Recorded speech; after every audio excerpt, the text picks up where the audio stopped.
तो समझाएंगे ना। अगर भाषाई मर्यादा को कोई लांघेगा, मोदी जी को कहे, मैं भी मोदी जी को कहूं, भाषाई मर्यादा को अगर कोई लांघेगा तो आप अपनों को ही समझाएंगे ना, इनको तो समझाएंगे नहीं। राहुल गांधी आपकी सुनते हैं आपकी राहुल गांधी, आप उनको समझा सकते हैं तो समझा लीजिए। अरे वो तो अपनों की नहीं सुनते, वो हमारी क्या सुनेंगे, उनका तो सुनने का मामला ही खराब है। लेकिन मैं एक चीज कह रहा हूं, हाँ लेकिन फिर भी मैं एक चीज कह रहा हूं कि हाँ भाषाई मर्यादा होनी चाहिए, और वो कहीं ना कहीं पब्लिक डिस्कोर्स को उतना खराब करती चली जाएगी। अगर सब जगह ऐसी स्थिति है तो जाहिर है सबको बहुत छोटा काउंट है। प्रियंका भारती जी, छोटा फैंटा अखिलेश जी ने योगी जी को बोला, इनको बुरा लगा, और योगी जी ने, आप लोग गूगल करिए, एएनआई के रिपोर्टर को क्या बोला है, मैं फिर बोलूंगा, ये बोलेंगे ऑब्जेक्शनेबल है, मैं वो शब्द बोल नहीं सकता। देश के प्रधानमंत्री के शब्द को मैं यहां बोल नहीं सकता, उत्तर प्रदेश के मुख्यमंत्री के शब्द को मैं बोल नहीं सकता। ये ऑब्जेक्शनेबल है या छोटा फैंटा कह देना ऑब्जेक्शनेबल है? अनिल बिधूड़ी भारतीय जनता पार्टी के सांसद संसद में खड़े होकर क्या बोल रहे थे बताइए? मैं बोलूं, उसको भी बोलूं, वो भी नहीं बोल सकता। इनके 50 नेता ऐसे हैं जो ऐसी बातें बोले हैं जो हम बोल ही नहीं सकते, और ये नैतिकता की बात करते हैं। ये समाज के बहिष्कृत लोग हैं, परिवार से बहिष्कृत लोग हैं, अब राष्ट्र से बहिष्कृत होने वाले हैं। इनके अंदर ना कोई मर्यादा है, ना कोई नैतिकता है, ना कोई मूल्य है। धर्मेंद्र यादव जी, पहले 20 राज्यों में सरकार हमारी, केंद्र में सरकार हमारी, और बहिष्कृत हम ही हैं। सरकार बनाने के मतलब गाली नहीं दोगे ना? अरे प्रोफेसर साहब, ठीक लगा लो, कोई तो लॉजिक होना चाहिए बातों में। और सुनिए, इन्होंने कहा था ना कि अखिलेश यादव की कोई गालियां गिनवा दो, मैंने गिनवा दी तो भड़क गए। अरे सुनो तो सही भाई, एक 14 साल की बच्ची ने, कुछ नहीं है, एक 14 साल की बच्ची ने प्रधानमंत्री जी की मां को गाली दिया, जिसका मैं समर्थन बिल्कुल नहीं करता। लेकिन पूरी भारतीय जनता पार्टी 5 साल से लेकर 95 साल तक के जितने कार्यकर्ता थे उसको ट्रोल करने में लग गए। धर्मेंद्र यादव जी देखिए, या तो सुने या तो आप राहुल गांधी जी के बयान को एंडोर्स नहीं करते, और अगर आप एंडोर्स करते हैं तो फिर आप जस्टिफिकेशन दे रहे हैं। आप ही कंफ्यूजन है, पहले आप कहते हैं ऐसी भाषा नहीं होनी चाहिए, और फिर आप जस्टिफिकेशन देने लगते हैं, बताने लगते हैं कि ऐसे बयान क्यों आते हैं। बात सिर्फ इतनी है कि मर्यादा तार तार हो रही है राजनीति में, और आप सब जिम्मेदार हैं, सब बराबर के जिम्मेदार। होड़ सी लग गई है, इसने बोला तो मैं भी बोलूंगा, इसने बोला तो ये भी बोलेगा, और सिर्फ मर्यादाएं तार तार हो रही हैं, और महिलाओं को बीच में रखकर भी सेंटिमेंट्स को हर्ट किया जाता है। प्रियंका भारती जी, प्रियंका भारती जी, अरे मैंने पूछा उनसे सवाल, चूंकि आज अपोजिशन का, चूंकि आज सुनिए, अरे धर्मेंद्र यादव जी, राहुल गांधी ने आज बोला है तो आज पर बहस होती है, कल पर बहस नहीं होती है, कल पर बहस नहीं होती है, आज पर बहस होती है।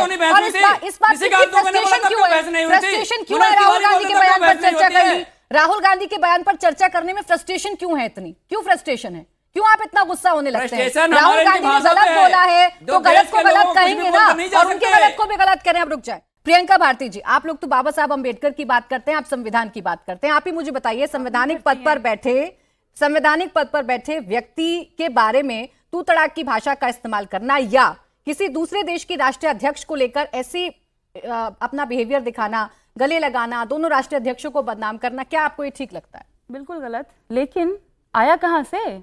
जो बोगे वो काटोगे। प्रधानमंत्री जी, उनकी मंडली, उनके जो लफंडर सांसद हैं, यही तो बोए थे, वही काट रहे हैं। डॉक्टर निशिकांत दुबे, ये ट्वीट है मेरे पास उनका ट्वीट है, लिखा है राहुल गांधी जी इस गले पड़ने को जठराग्नि कहते हैं या कामाग्नि। एक प्रधानमंत्री, देश की पूर्व प्रधानमंत्री जिन्होंने देश के लिए शहादत दी, उनके लिए इस तरह की बेहूदगी भरी भाषा का इस्तेमाल करना, ये है वो लंपट सांसद जिनकी मैं बात कर रही हूं। ये है मल्लिकार्जुन खड़गे जी, जिन दलित तबके से आने वाले देश के सबसे बड़े नेताओं में शुमार। उनके लिए इसी सांसद की भाषा क्या है, पढ़ के सुनाती हूँ। बुढ़ी घोड़ी लाल लगाम, बुजुर्ग सांसद के लिए भाषा इस्तेमाल की है इनके लंपट सांसद ने। यही नहीं रुकते हैं, हमारे नेता तेजस्वी जी के बारे में कहते हैं औरंगजेब और तेजस्वी यादव में क्या समानता है? मैं बाबर और उनकी समानता खोज निकालूं क्या? मैं कहूं मुगल पुत्रों से उनकी कोई समानता है क्या? इस तरीके की भाषा बोई उन्होंने, काट वही रहे हैं। लेकिन मैं तो ये कहूंगी, इस स्कूल के हेडमास्टर हमारे प्रधानमंत्री जी ही हैं। प्रधानमंत्री जी इसलिए प्रिंसिपल हैं क्योंकि महिलाओं का रेट लगाने की शुरुआत इस देश में किसी ने की थी, तो उनका नाम है नरेंद्र मोदी। 50 करोड़ की गर्लफ्रेंड कहना रेट लगाना होता है किसी महिला का। ओपी धनखड़ इनके हरियाणा के नेता है, जिनको चुनाव का प्रभारी बना करके भी भेजे थे दिल्ली में। उन्होंने क्या कहा था? हरियाणा के लड़कों की शादी में बिहार से लड़कियां लाके करवाऊंगा। कितने बार माफी मांगे ये लोग? एक बार माफी मांगे और प्रमोशन से प्रमोशन उनको देते गए।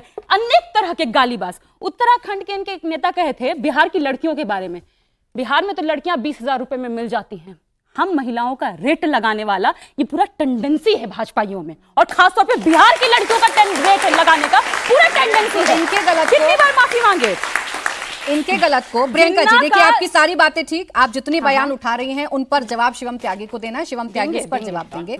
लेकिन आपने एक बार में कहकर के गलत लेकिन करके आप इनके बयान गिनाने लगी, बजाय इसके कि अपनी गलती सुधारें। आपको भी दर्द हुआ होगा, आप तो एक महिला हैं, और आपको भी लगा होगा कि एक मंच पर जहां नेता विपक्ष खड़े हैं वहां दूसरे देश की राष्ट्रीय अध्यक्ष के बारे में जो कमेंट किए जा रहे हैं वो गलत है। आपका दिल भी दुखा होगा, उस पर भी इतना गुस्सा आया कि नहीं आया जितना बीजेपी पर आता है? वही कह रही हूँ, ट्रंप से दोस्ती के बड़ी बड़ी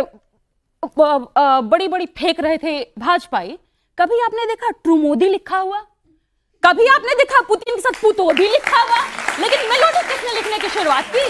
भाजपाइयों ने शुरुआत की। देखकर आप रणनीति बनाते हैं। इतनी चॉकलेटिक क्यों है? नहीं, यानी कि सोशल मीडिया देखकर नहीं सुने प्रियंका भारती जी, एक सेकंड। प्रियंका भारती जी, इसका मतलब ये है कि सोशल मीडिया देखकर और रील देखकर आप लोग अपनी रणनीति बनाते हैं। आप रील देखकर ये तय करते हैं कि किस नेता को कैसे बोलना है। अरे प्राची जी, प्रधानमंत्री जी तो रील के चक्कर में मुझे बताएं ना कौन से भारतीय जनता पार्टी। अच्छा रुकिए, इसी बात को अभी क्लियर करते हैं, इस बात को अभी क्लियर करते हैं, फिर उसके बाद शिवम आपको जवाब देंगे। कौन से भारतीय जनता पार्टी के नेता ने, कौन से इनके सांसद ने, कौन से बड़े नेता ने जिन शब्दों का, जिस हैशटैग का आप जिक्र कर रही हैं उसका इस्तेमाल किया और उन वीडियोस को साझा किया?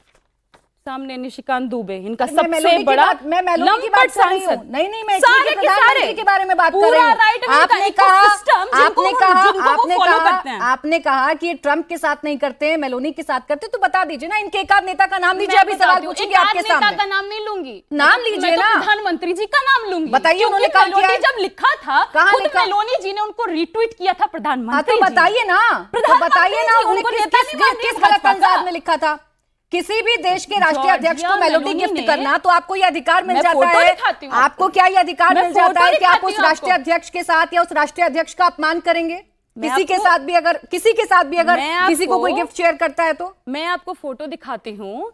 जॉर्जिया मेलोनी जी ने खुद अपनी फोटो शेयर की थी प्रधानमंत्री जी के साथ में, और उस पर उन्होंने खुद लिखा था मेलोडी, और जिसको प्रधानमंत्री जी ने रीट्वीट किया। मुझे समझ में नहीं आ रहा। प्रधानमंत्री जी खुद ही मेलोडी से खुद को जोड़ रहे हैं। सिर्फ मेलोनी जी के साथ ही, क्या सिर्फ मेलोनी के साथ ही प्रधानमंत्री का फोटो होता है, किसी और नेता के साथ नहीं होता है? मैंने कहा, इसी तो मैंने कहा, कभी हमने ट्रम्पोदी नहीं देखा, जस्टिफाई कर रही हैं। अब आप जस्टिफाई कर रही हैं, एक महिला होने के नाते आप जस्टिफाई कर रही हैं। बिल्कुल नहीं कर रहे। आप हर मुद्दों पर, हर महिला से जुड़े मुद्दे पर आप गुस्सा जाहिर करती हैं, लेकिन आप इसे जस्टिफाई कर रही हैं प्रियंका जी। मैंने बहुत स्मार्टली जस्टिफाई कर रही हैं। किया इस बात से, बहुत स्मार्टली जस्टिफाई कर रही हैं। जड़ तक शुरुआत इन लोगों ने की। छोटा सा जवाब प्रशांत हो नहीं पाएगा, जड़ तक जाइए। लेकिन आयरनी देखिए कि आपकी दादी माँ की उम्र की महिला, आपके पड़ोसी भी छोड़ दीजिए, बाकी तो छोड़ दीजिए, पड़ोसी को भी अगर कोई एक इंटरनेशनल डिप्लोमेटिक लेवल पे पूरी दुनिया के सामने अगर कोई चॉकलेट या कुछ दे दे, तो एक महिला उसको बेशर्मी से ऐसे उसको मतलब इज्जत उतारने वाली स्थिति में आ जाएंगे। कह रहे दे दिया तो क्यों दे दिया, मतलब अरे दे दिया, आप उसमें भी ऑब्जेक्टिफिकेशन करेंगे महिला होते हुए? अरे आजकल की बेटी किसी बेटे को अगर पब्लिक के सामने, जनता के सामने, मेरी छोड़ दीजिए सारी दुनिया, मैं किसी और को कहूंगा तो बुरा लगेगा, मेरी बहन कल किसी विधायक सांसद होती है और किसी दूसरे विधायक सांसद के सामने बाकायदा उनका नाम दोनों का सिंक्रोनाइज करता है, पूरा इंटरनेट उसके बारे में बात करता है, पूरी दुनिया के सामने जाकर अगर उसको कोई टॉफी या फिर कोई चॉकलेट दे देगी तो उसकी आप इज्जत उतारेंगे, और उसके बाद महिला आकर यहां पर कहेगी कि नहीं और किसी के तो शर्म करिए इस देश में, प्लीज बीच में नहीं, इस देश में महिलाएं ही महिलाओं की दुश्मन है, और लाइव एग्जांपल आपके सामने है, देश की महिलाएं, और वो तो प्लीज बीच में मत बुलवाइए लोगों को, और प्लीज बीच में मत, और ये तो शुक्र है कि ये पूरी दुनिया के कैमरों के सामने है, दिखाइएगा क्लोज डोर मीटिंग पे, तो ये क्या क्या लोग कहते होंगे भाई, ये बेशर्मी है, और इसको ये बेशर्मी है, बेहयाई है, दिखाइएगा, बदतमीजी क्या होती है, प्लीज बीच में रोके रहे, क्या नॉन स्टॉप इनको बैकग्राउंड म्यूजिक लगाएंगे? प्रियंका जी मर्यादा रखते हैं, वो नहीं बोल रहे, मेरा शो कैसे चलेगा ये तो कम से कम ना बताएं आप। I deserve to get the chance. Please दुनिया देखिए, आप मतलब 18 साल की महिला के बच्ची के पीछे लोग एलिगेशंस लगाते हैं, 25 की, 40, 50, 60, अरे कोई तो शर्म बाकी होगी, कोई तो तर्क बाकी होगा, पूरी दुनिया के सामने है भाई जो भी है। अब आगे आता हूं,